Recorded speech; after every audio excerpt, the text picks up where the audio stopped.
গ্রামের গরিব নেতাকর্মীরা যারা নির্যাতিত হয়েছে তাদের জন্য বাজেটে অ্যালোকেশন রাখা প্রয়োজন মাননীয় স্পিকার।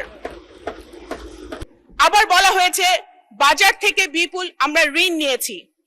এই অভিযোগ একেবারে বিভ্রান্তিকর মাননীয় স্পিকার। বিরোধী দল থেকে প্রায় বলা হয়েছে শুধু ব্যবসায়ীদের বাজেট। এটা ব্যবসায়ীদের বাজেট না, এটা গরিব মারার বাজেট নাই।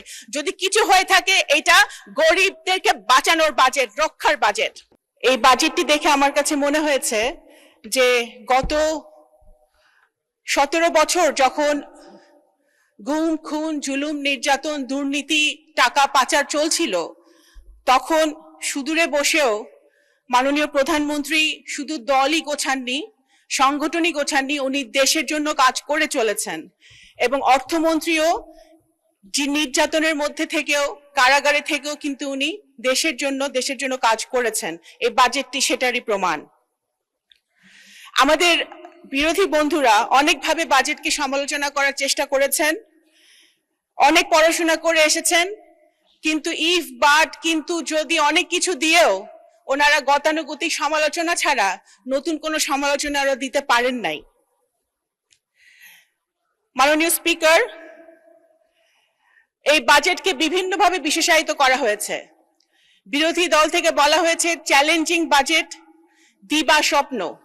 এটি একটি দিবা স্বপ্ন নয়, এটি একটি বাস্তব রিয়েলিস্টিক বাজেট, যে বাজেট বিএনপি সরকারের দ্বারাই বাস্তবায়িত হওয়া সম্ভব। এবং চ্যালেঞ্জিং শব্দটা বারবার ব্যবহার করা হয়েছে। অবশ্যই চ্যালেঞ্জিং শব্দের সাথে বাংলাদেশ জাতীয়তাবাদী দলের ইতিহাস, শহীদ রাষ্ট্রপতি জিয়াউর রহমানের ইতিহাস ওতপ্রোতভাবে জড়িত। মুক্তিযুদ্ধের সময় বাংলাদেশ যখন একটি চ্যালেঞ্জের মুখে ছিল তখন এই চ্যালেঞ্জের মুখ থেকে বাংলাদেশের মানুষকে দিশা দেখিয়েছিলেন স্বাধীনতা ঘোষণা দিয়ে শহীদ রাষ্ট্রপতি জিয়াউর রহমান। পরবর্তীকালে তলাবিহীন ঝুড়ি থেকে বাংলাদেশকে একটি স্বনির্ভর বাংলাদেশে পরিণত করার জন্য, উন্নত বাংলাদেশে পরিণত করার জন্য সেই চ্যালেঞ্জটা উনি হাতে নিয়েছিলেন শহীদ রাষ্ট্রপতি জিয়াউর রহমান। এবং স্বৈরাচারীদের হাত থেকে বাংলাদেশকে আবার গণতন্ত্রের পথে নিয়ে আসার জন্য এই অবিরাম চ্যালেঞ্জটি হাতে নিয়েছিলেন দেশনেত্রী বেগম খালেদা জিয়া। এবং বর্তমানে একটি ভঙ্গুর অর্থনীতির সময় যখন সবগুলো সিস্টেম ভেঙে গেছিল, স্বৈরাচারীরা সবকিছু সিস্টেম ভেঙে দিয়েছিল, অর্থনীতিকে ধস নামিয়েছে, সেই ভঙ্গুর অর্থনীতিতে বাংলাদেশের ইতিহাসের সবচেয়ে কঠিন সময় মাননীয় প্রধানমন্ত্রী জনাব তারেক রহমান বাংলাদেশের দায়িত্ব নিয়ে সবচেয়ে বড় চ্যালেঞ্জ নিয়েছেন। সুতরাং এই বাজেট চ্যালেঞ্জিং অবশ্যই, এবং এই বড় বাজেট বিএনপি দ্বারাই বাস্তবায়িত হবে ইনশাআল্লাহ। মাননীয় স্পিকার, একটি বাজেট শুধু একটি হিসাব নিকাশ নয়, একটি পলিটিক্যাল কমিটমেন্ট, একটি রাজনৈতিক দলিল। আমি মনে করি এই বাজেটটি একটি মানবিক, ইনোভেটিভ, ইনক্লুসিভ বাজেট হয়েছে, প্রগ্রেসিভ বাজেট হয়েছে, নারী বান্ধব বাজেট হয়েছে। যে বাজেট নারীদের কথা বলে, নারীর ক্ষমতায়নের কথা বলে, সেই বাজেট কখনোই ফেল করতে পারে না। মাননীয় স্পিকার, এই বাজেটে বলা হয়েছে প্রথমে বিনিয়োগ কেন্দ্রিক প্রবৃদ্ধি, সারা দেশে শক্তিশালী রাজস্ব প্রণোদনা করে ওয়ান স্টপ সার্ভিসের কথা বলা হয়েছে, ব্যাংকিং সংস্কারের কথা বলা হয়েছে, খেলাপি ঋণের অভিশাপ থেকে ব্যাংকিং সেক্টরকে মুক্ত করার কথা বলা হয়েছে। সবচেয়ে বেশি বলা হয়েছে যুব ক্ষমতায়ন, ডেমোগ্রাফিক ডিভিডেন্ডকে ডেমোগ্রাফিক শক্তিতে রূপান্তরিত করে যুব শক্তিকে নতুন দেশে বিনির্মাণে কাজে লাগানোর কথা বলা হয়েছে।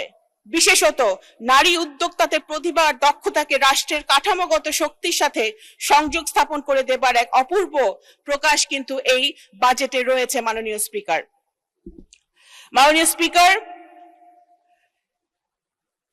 এই বাজেটে বলা হয়েছে সুন্দরভাবে, আমাদের অর্থমন্ত্রী কিন্তু তুলে ধরেছেন বৈশ্বিক অর্থনীতির একটি সিগন্যালিং মেকানিজম, সম্পদ, ইনকাম এবং মুদ্রা, যে আলাদা আলাদা চারটি শক্তিশালী শব্দ মাননীয় অর্থমন্ত্রী সেটা বুঝিয়ে দিয়েছেন।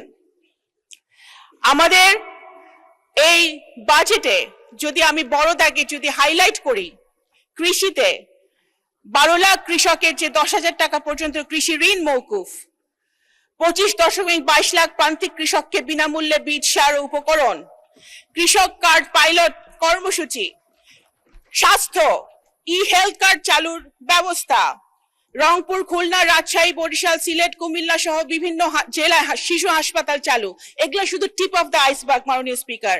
শিক্ষাতে আমাদের 2 লাখ প্রাথমিক শিক্ষার্থীকে বিনামূল্যে school uniform, mid day meal, বিজ্ঞান তথ্য প্রযুক্তিতে পেপ্যাল ও আন্তর্জাতিক পেমেন্ট গেটওয়ে চালু, ফ্রিল্যান্সারদের সুবিধা, 1500 শিক্ষা প্রতিষ্ঠানে বিনামূল্য ওয়াইফাই, বিদ্যুৎ ও জ্বালানিতে সংস্কার, পরিবহন ও যোগাযোগে ইলেকট্রিক বাস চালানোর একটা কথা হয়েছে, মহিলা শিশুর জন্য পিঙ্ক বাস চালুর কথা হয়েছে, ফ্যামিলি কার্ড চালুর কথা, ফ্যামিলি কার্ড অলরেডি চলমান আছে, এবং স্থানীয় সরকার পল্লী উন্নয়নে বিশাল বাজেট রাখা হয়েছে। এগুলো শুধু এই এই এই ব্যবস্থাগুলো প্রমাণ করে যে এই বাজেট জনবান্ধব বাজেট, যেটা বিরোধী দল থেকে প্রায় বলা হয়েছে শুধু ব্যবসায়ীদের বাজেট। এটা ব্যবসায়ীদের বাজেট না, এটা গরিব মারার বাজেট নাই। যদি কিছু হয়ে থাকে এটা গরিবদেরকে বাঁচানোর বাজেট, রক্ষার বাজেট। আবার বলা হয়েছে বাজার থেকে বিপুল আমরা ঋণ নিয়েছি। এই অভিযোগ একেবারে বিভ্রান্তিকর মাননীয় স্পিকার। এগুলো কৌশলগত বিনিয়োগ, ভোগ নির্ভর ঋণ নয়। বাংলাদেশের সরকারি ঋণ জিডিপি অনুপাতে বর্তমানে প্রায় 42%, যা জাপান, যুক্তরাষ্ট্র, যুক্তরাজ্য, চীন এবং ভারতের তুলনায় অনেক বেশি সুষম ও টেকসই। এই পরিমিত ঋণ উৎপাদন ক্ষমতা জোরদার করতে, পণ্য সেবার সরবরাহ বাড়াতে এবং বাজার মূল্য, পণ্য বিনিয়োগের স্থিতিশীলতা নিশ্চিত করতে ব্যবহৃত হচ্ছে। মাননীয় স্পিকার, আমার সময় শেষ, সময় আপনি দিবেন না, শুধু এতটুকুই বলে শেষ করতে চাই যে এখানে জুলাই যোদ্ধাদের জন্য বাজেট রাখা হয়েছে, সেটা আমরা স্বাগত জানাই। অবশ্যই যদি প্রয়োজন হয় আরো জুলাই যোদ্ধাদের পরিবারের জন্য বাজেট আমার মনে হয় রাখা উচিত, কিন্তু 17 বছরে আমাদের তৃণমূলে হাজার হাজার নেতাকর্মী, গ্রামের গরিব নেতাকর্মীরা যারা নির্যাতিত হয়েছে তাদের জন্য বাজেটে অ্যালোকেশন রাখা প্রয়োজন মাননীয় স্পিকার।